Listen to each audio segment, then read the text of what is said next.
मैं विवेक एक बार फिर से अपने YouTube channel stock trading technique पर आपका हार्दिक स्वागत करता हूं। दोस्तों, निफ्टी ने ऑल टाइम हाई एक बार फिर से दिखाया और इस बार तो 16,500 को भी क्रॉस करके हमने क्लोजिंग दिखाई है। इतनी उम्मीद मैंने नहीं की थी। मैं 16,440 के आसपास एक करेक्शन की उम्मीद कर रहा था, लेकिन नहीं मिली। और मैंने अपने व्हाट्सएप ग्रुप के अंदर, जो मैंने रिसेंटली शुरू किया था और जिसके बारे में बार बार बताता भी रहता हूं, उसके अंदर एक मैंने पेयर ट्रेडिंग की, ट्रेड लिया, कॉल और पुट दोनों मैंने 400 की स्ट्राइक की सेल की हुई हैं और गिरावट की संभावना को देखते हुए मैंने 250 पॉइंट की 16,250 के एक पुट बाय की हुई थी और बहुत अच्छे रिजल्ट्स मेरे व्हाट्सएप ग्रुप में देखने को मिल रहे हैं। अगर मैंने 6 स्टॉक रिकमेंड किए तो 4 से 5 स्टॉक्स मैंने प्रॉफिट के साथ क्लोज कर दिए, और जिसमें ऐसा नहीं है कि थोड़ा सा प्रॉफिट लेके एग्जिट किया हो, अच्छे प्रॉफिट के साथ हमने ट्रेड क्लोज किए हैं।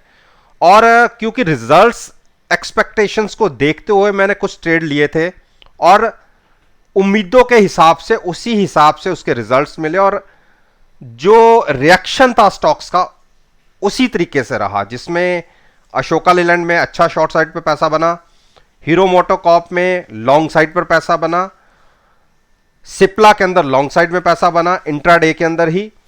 तो अगर आप मेरे व्हाट्सएप ग्रुप के अंदर जुड़ना चाहते हैं, जिसमें पहले 50 सब्सक्राइबर्स को मैंने लाइफ लॉन्ग एक सर्टेन अमाउंट के ऊपर जो पहले महीने शुरू होगा और उसमें किसी भी तरीके का कभी इजाफा नहीं होगा, पर मंथ जो अमाउंट पहली बार शुरू होगा वही लाइफ लॉन्ग रहेगा। और अगर आप मुझे जज करना चाहते हैं तो आपके लिए जो पहले एक हफ्ता 7 डेज होंगे वो टोटली फ्री ऑफ कॉस्ट होंगे। आप देखिए, एनालाइज करें, आपका मन करे तो आगे कंटिन्यू कीजिएगा, अदरवाइज आप एग्जिट हो सकते हैं या आप कहेंगे तो मैं आपको एग्जिट कर दूंगा। अब बात करते हैं निफ्टी के ऊपर। देखिए, निफ्टी इस टाइम जब ये मैं वीडियो रिकॉर्ड कर रहा हूं तकरीबन 10 बजे सुबह के 10 बजे 15 तारीख को, उस टाइम निफ्टी ने जो क्लोजिंग दिखाई हुई है वो 16,558 के आसपास की है। हमारे यहां से भी तकरीबन थोड़ा सा ऊपर ही क्लोज हुए हैं।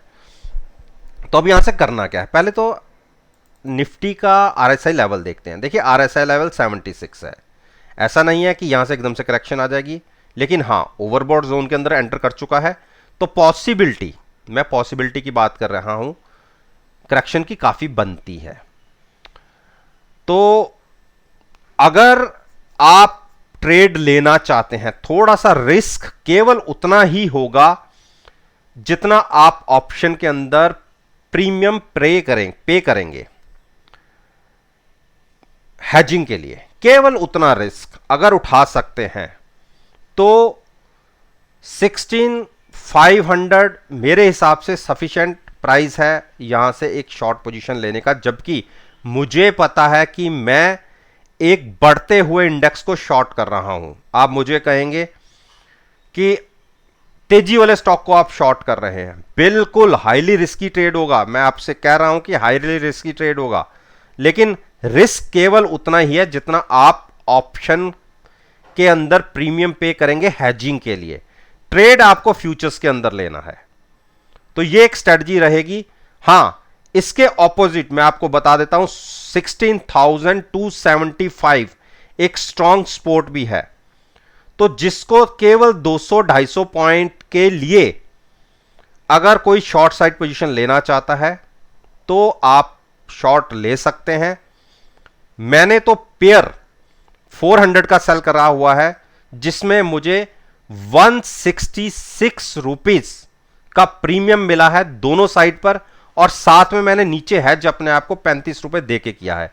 आप ये मानिए 130 के आसपास मेरे को प्रीमियम है मेरे पास, और मेरा लॉस शुरू होगा उस ट्रेड के अंदर 16,530 के ऊपर। तो ये ट्रेड मैं कैरी कर रहा हूं अपने व्हाट्सएप ग्रुप के अंदर। ये मैंने आपको इसके अंदर भी बता दिया है कि आप अब यहां से शॉर्ट साइड ट्रेड ले सकते हैं कॉल बाय करके। और अगर आपका व्यू लॉन्ग साइड जाने का है तो वो प्राइस रहेगा 16,270 के आसपास, या उससे भी नीचे अगर आपको क्लोजिंग दिखती है तो 16,100 के आसपास। अब बात करते हैं बैंक निफ्टी।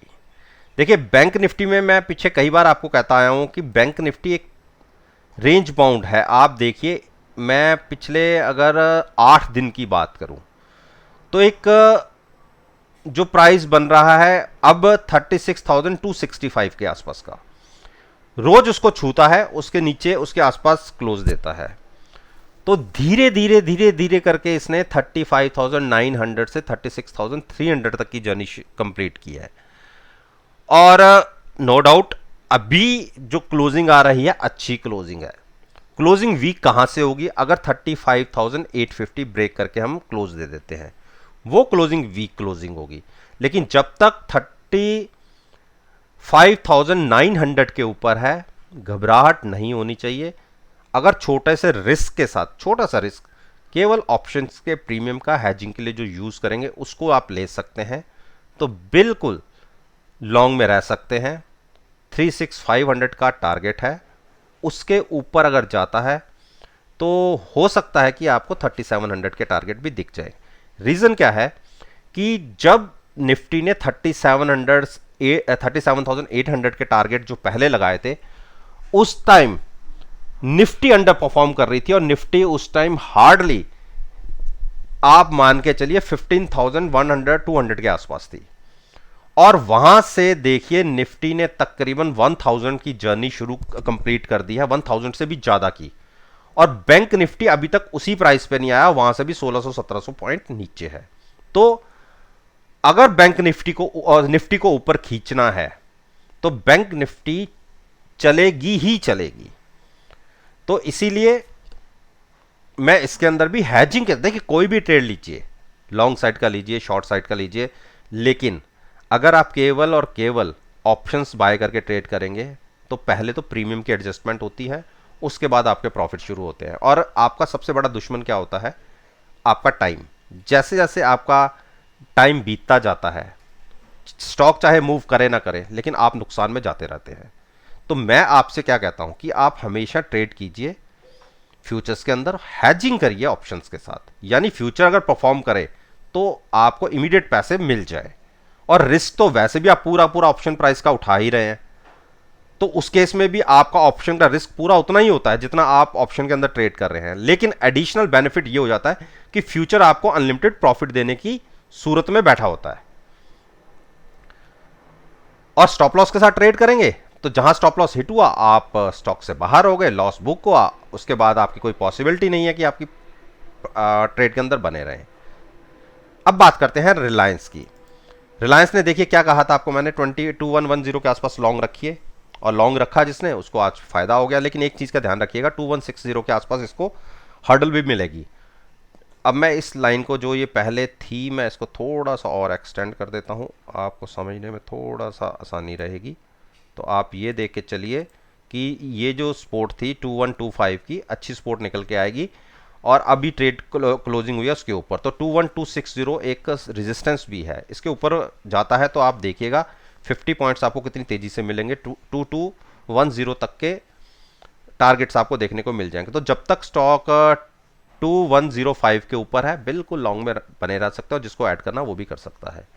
HDFC देखिए, HDFC ने जो अपना गैप था, इतना बड़ा गैप था, जिसको ये फिल कर चुका है और इसी के आसपास अटक रहा है। पिछले 3-4 दिन के आप क्लोजिंग प्राइसेस या हाइज को देख लीजिए, इसी प्राइस के आसपास है। तो वॉल्यूम्स भी नॉर्मल के हिसाब से, कोई ऐसे एक्स्ट्रा नॉर्मल वॉल्यूम्स नहीं है। तो क्लोजिंग अच्छी आई है।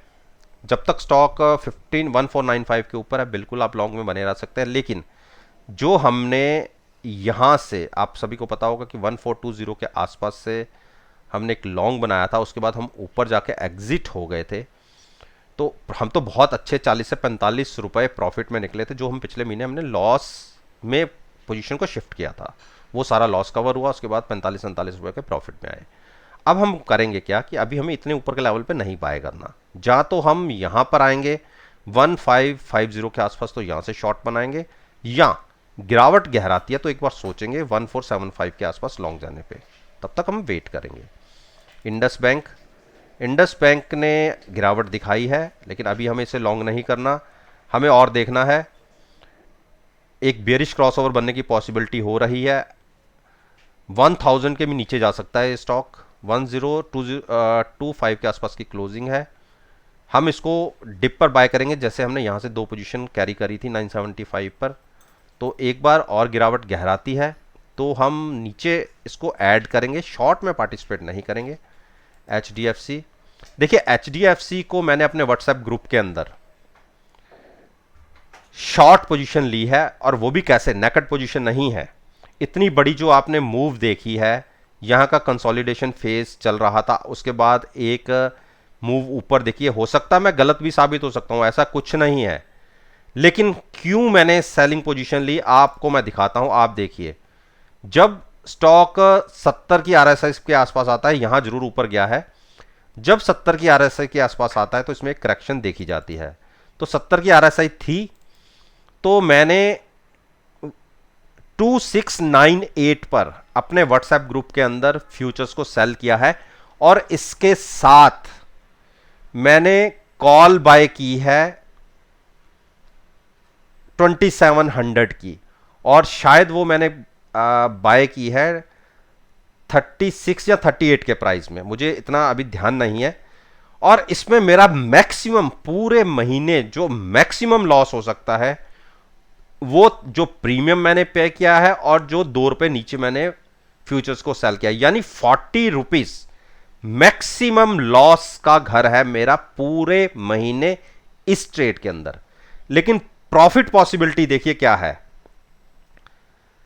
जितना स्टॉक ये 2700 के प्राइस से नीचे जाता जाएगा, उसमें से जो मैंने ऑप्शन बाय किया है उस 40 रुपीज को छोड़ दीजिए, तो अनलिमिटेड प्रॉफिट है मेरा नीचे तक का। और अगर गिरावट गहराती है तो मुझे लगता है कि 2640 इमीडिएट आपको देखने को मिल जाएगा। तो इसीलिए एक लिमिटेड रिस्क और मैक्सिमम रिवॉर्ड की स्ट्रेटजीज के साथ मैंने ये स्टॉक ट्रेड किया है। रीजन 70 की आसपास की RSI थी, धीरे धीरे ओवरवेट जोन की तरफ जा रहा था, तो इसीलिए मैंने सोचा गिरावट गहराए उससे बाद में बेचूं, तो इससे अच्छा जब मेरा टारगेट मैंने 2700 के आसपास का रखा था इसे बेचने का, वो मिल गया है, तो मैं यहां पे शॉर्ट पोजीशन क्यों ना लूं। अगर आप लॉन्ग पोजीशन में केवल ट्रस्ट करते हैं तो एक बार हाई पे खड़ा है, आपको 2600 या 2640 के बीच में मिले तो आप लॉन्ग कीजिए। कोटक महिंद्रा बैंक, देखिए कोटक महिंद्रा बैंक को मैं 1772 पर शॉर्ट करके बैठा हुआ हूं, और कॉल मेरे पास ऑलरेडी है।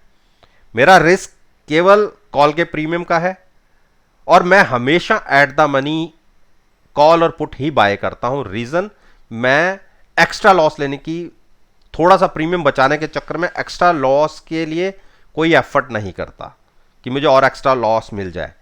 तो 1772 के आसपास मेरी फ्यूचर सेल है। एक बार ट्रैप हो गया था, स्टॉक 182 तक, 0 तक भी चला गया था, लेकिन उसके बाद एक करेक्शन गहराई, इसने सपोर्ट लिया 9 दिन की मूविंग एवरेज को। मुझे लगता है कि एक बार 5755 तक तो आना चाहिए, अगर आता है तो वहां पर मैं छोटा प्रॉफिट लेके ही सही, लेकिन एग्जिट हो जाऊंगा। पहले हमने, आपको पता है कि हमने नीचे से इसमें लॉन्ग करके बहुत पैसे बनाए हैं, पहले शॉर्ट फिर लॉन्ग, और अब फिर मैंने शॉर्ट बनाया हुआ है, तो वेट कर रहा हूं। अब जिसको ऐड करना है, एक बार 1750 और 55 के आसपास आए तो बिल्कुल लॉन्ग कीजिएगा।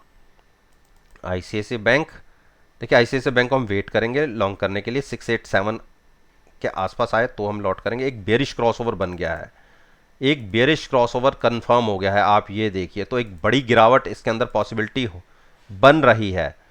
मुझे ये लगता है स्टॉक जैसे ही इसने 700 अगर ब्रेक कर दिया, तो आप इसमें से 13, 14, 15 रुपए तक के आसपास गिरावट देख सकते हैं, यानी 690 से लेकर 685 तक के टारगेट आपको देखने को मिल सकते हैं। तो वो हमारा बाइंग प्राइस रहेगा, वहां पर जाके हम खरीदेंगे। या 698 के नीचे क्लोजिंग दिखे तो मैं शॉर्ट बनाऊंगा। ये मेरे 2 प्राइसेस रहेंगे। और मैं आपको ये बता दूं, आप कहते हो कि मैं हमेशा जो मेरा प्राइस होता है जहां मुझे शॉर्ट करना है वहां मैं ऑर्डर डाल के रखता हूं। और अगर गिरावट आ रही है, मैं ये नहीं कि अपने जो मेरा ट्रेड है मैं उसको नीचे नीचे नीचे करता रहूंगा। वो जो एक मैंने ट्रेड डाल दिया वो हिट हो गया, वहां पे मेरा मैं ट्रेड के अंदर आ गया, फिर मैं उसको इधर उधर नहीं करता। अब बात करते हैं हम एक्सिस बैंक। एक्सिस बैंक को भी हम वेट करेंगे, थोड़ा सा इसमें भी चांसेस कम लग रहे हैं मुझे ऊपर जाने के। अब मुझे एक बार लगता है कि ये 750 ब्रेक कर सकता है। 760 के प्राइस पर ट्रेड कर रहा है, 745 के आसपास आएगा तो लॉन्ग करेंगे। पहले हमने यहां से 720 से एक अच्छे पैसे बनाए हैं, यहां से हम निकल गए थे जब ये यहां पे पहुंचा था। हाँ, ऊपर की जर्नी हम नहीं ले पाए, इसको हम ट्रेड इसका प्रॉफिट नहीं ले पाए, लेकिन हाँ अब गिरावट अगर गहराती है तो हम नीचे जाके इसको लॉन्ग करेंगे, तब तक वेट करेंगे। एसबीआई को हमने, आपको पता है कि यहाँ पर 423 के आसपास यहाँ से हमने लॉन्ग पोजीशन ली हुई है, और उसके बाद अगले दिन एक लॉन्ग पोजीशन और आई थी। उसके बाद हमने मना कर दिया था कि एक बार थोड़ा सा इसका दायरा टूटे तो लॉन्ग पोजीशन बनाएंगे, थोड़ा सा रेंज बाउंड है। और मेरे व्हाट्सएप ग्रुप के अंदर मेरे पास पोजीशन है। पहले 435 के आसपास हमने लॉन्ग साइड बनाई थी, क्योंकि 434 एक रेजिस्टेंस सपोर्ट थी नीचे, वो ब्रेक नहीं हो रही थी, लेकिन उसी दिन ब्रेक हो गई और स्टॉक 10-12 रुपए टूट गया। लेकिन मैंने 435 की जो पुट थी उसमें प्रॉफिट बुक किया और पुट को शिफ्ट कर दिया 420 पर। 7-8 रुपए उसके अंदर मिले। हाँ, इतने की ही पुट नीचे की मिली, तो आप ये मान के चलिए जो नीचे की पुट है वो मेरी फ्री की है, लेकिन रिस्क मेरा 15 रुपए का 435 से लेके 420 तक का है। वो एक रिस्क 15 रुपए का है जो मैं कैरी कर रहा हूं, लेकिन स्टॉक ट्रेड कर रहा है, आप देखिए तकरीबन 431 के क्लोजिंग प्राइस तक मुझे 4 रुपए का लॉस है। लेकिन अगर यहां से मूव मिल जाती है 39 उसके ऊपर की, तो ह्यूज प्रॉफिट में आ जाऊंगा, अच्छे प्रॉफिट में आ जाऊंगा। लेकिन बहुत जबरदस्त रेजिस्टेंस फेस हो रही है 434 और 440 के प्राइस पर, तो चांसेस एक बड़े वॉल्यूम्स चाहिए ये दोनों प्राइसेस को निकालने के लिए। तो हमारे पास है, आप अगर कैरी करना चाहते हैं 435 के ऊपर क्लोजिंग मिले तो लॉन्ग ले जा सकते हैं, और ज़्यादा कंफर्म होना चाहते हैं तो 440 के ऊपर क्लोजिंग मिले तो लॉन्ग ले जाइएगा, नीचे की तरफ थोड़ा सा वेट करिए। तो दोस्तों, ये मैंने निफ्टी इंडेक्स, बैंक निफ्टी और दोनों फाइनेंशियल्स जो दोनों इंडेक्स हैं उनके दोनों के फाइनेंशियल सेक्टर्स के स्टॉक्स के ऊपर अपना ओपिनियन आपके साथ शेयर किया है। और मेरा ये मानना है कि अगर मेरी इस वीडियो को आप जो नेक्स्ट सेशन है 16 अगस्त का, उसके साथ एनालाइज करेंगे, यकीन मानिएगा आपको बहुत अच्छे प्रॉफिटेबल रिजल्ट्स देखने को मिलेंगे। वीडियो अच्छी लगी हो तो मेरे साथ मेरे चैनल पर जुड़िए, उसे सब्सक्राइब कीजिए और साथ में बेल आइकन का बटन प्रेस करना मत भूलिएगा, ताकि नोटिफिकेशन टाइम से आप तक डिलीवर हो सके। इस बात के साथ मैं आपसे विदा लेता हूं और एक नई वीडियो के साथ फिर से आपके सामने आऊंगा। तब तक